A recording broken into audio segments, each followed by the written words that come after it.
In this video, I will be demonstrating my beautiful pause function.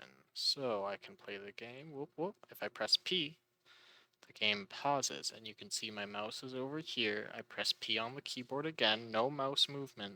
The game resumes. Isn't that crazy?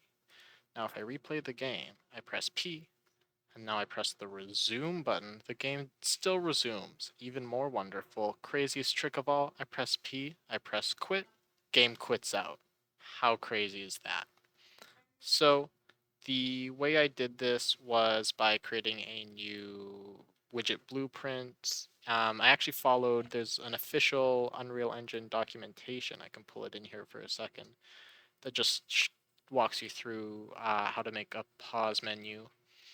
So that's what I did for this. So I have the pause menu here. I could scale things up if I wanted to, but I don't.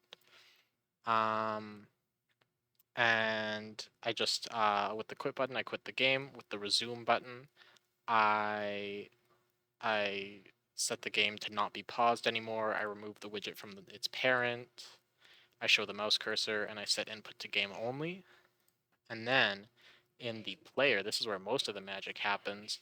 I created a new advanced input context for, um, or I guess just an input. I forget what these ones are called.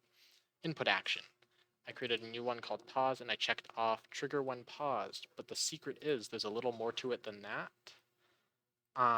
You don't just trigger when paused. You also want to make sure it's set to uh, input mode game and UI, because if it's set to just UI, it will not accept inputs. But if it's game and UI, you can still have it accept inputs. So I just have this branch that checks if the game is paused or not, and if the game is paused, it'll unpause it using a similar thing as to in the actual widget itself. But if it's not paused, it's just going to create the blueprint, and if the blueprint is already made, it skips that step, and then it puts the blueprint on the screen basically and sets the game to paused.